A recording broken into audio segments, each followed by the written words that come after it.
Okay, boys and girls, good morning. I am going to continue to read to chapter 8 today. Yesterday, we read or you heard about Karina was slapped by the young model leaders or young model leader for not saluting properly when she's supposed to salute to to Hitler. And when she was trying to explain, the leader got mad, so she slapped her. And then Karina ran out from their meeting place. So, chapter 8. The cold air whipped against Karina's damp cheeks as she ran home. No one had ever hit her before. She was stunned by what had happened, and she didn't want to think about it. She especially didn't want to talk about it when she got home. So she slowed her pace as she neared her house and carefully wiped the tears from her cheeks. She didn't want her mother asking any questions. When she got home, she found a note from her mother saying she was visiting with Frau Renike, her mother's best friend. Glad no one was home. Karina took off her coat and climbed up the stairs to her room, leaving her book bag by the wardrobe as she always did. She lay down on her bed and stared at the ceiling. Life was terrible, plain and simple. She thought her parents were traitors and she hadn't done anything to remedy the situation, so she was a traitor. She was a traitor too.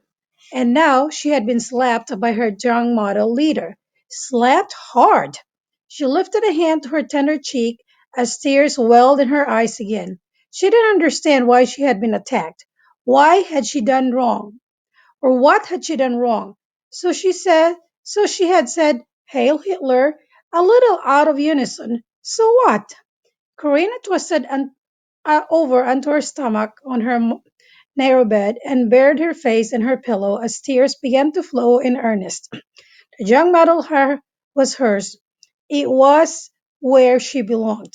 Yet now she was suddenly punished in front of everyone, in front of all her friends and the other leaders, for something that seemed so unconsequential, so trivial. Was she supposed to be exactly like everyone else? Move and speak at the same time? Dress exactly alike? Think and feel identically? That's impossible, she thought, trying to hold back a sob that tightened her throat. Finally, it erupted into the stillness of the room. Not only was it impossible, she didn't even want to be exactly like everyone else. Another sob escaped, and then another and another until each one sounded like an echo of the one before. All the fear and anger Karina had been holding inside these last few days gave vent through her tears. Nothing was fair, nothing was right, nothing. Neither her parents nor her young model. The two things she counted on the most were the way they were supposed to be. Finally, her sobs quieted to join the stillness of the house. Karina held her breath to listen to the silence, and that's when she heard a soft meow of her kitten.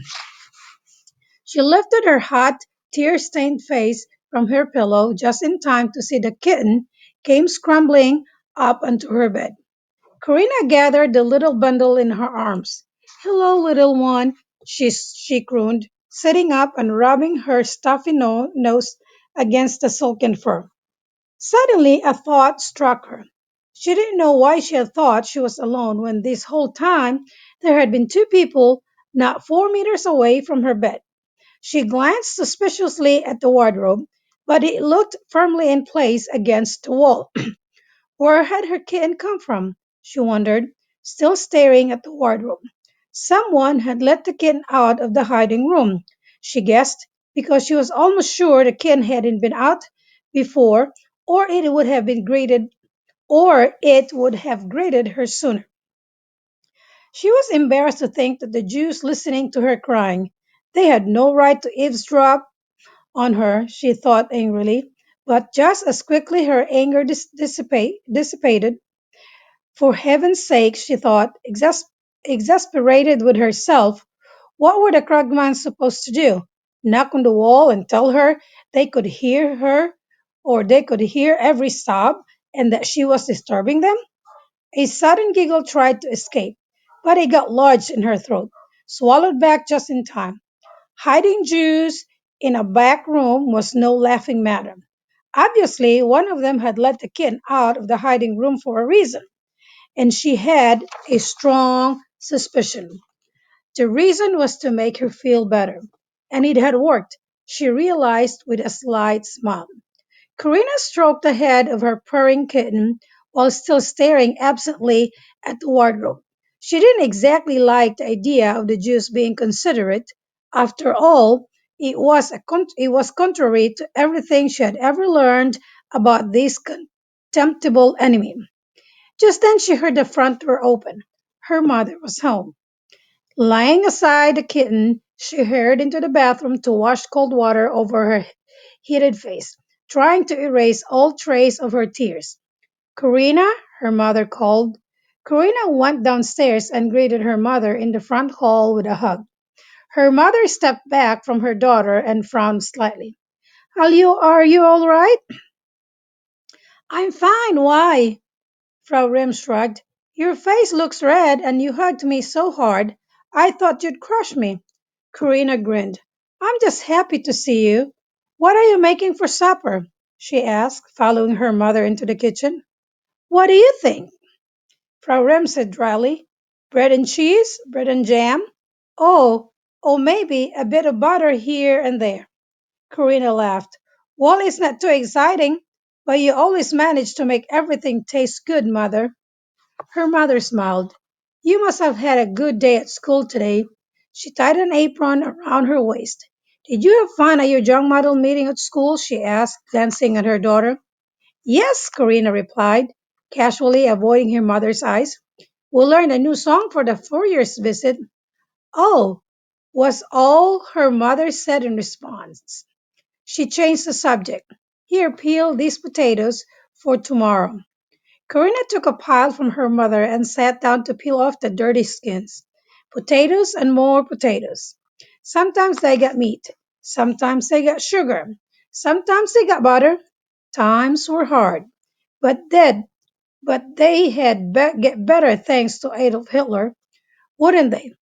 Abruptly, Karina pushed that doubt out of her mind. Just because of a little slap, she shouldn't be losing faith in the Fourier and in the fatherland. Life would get better once enemies, such as the Kragmans, were subdued. So, that's the end of chapter 8, boys and girls. So, she was not telling her mother about what happened in during the meeting. But we'll find out what's going to happen in chapter 9 tomorrow. I'm glad you're listening and paying attention. It's time to eat lunch.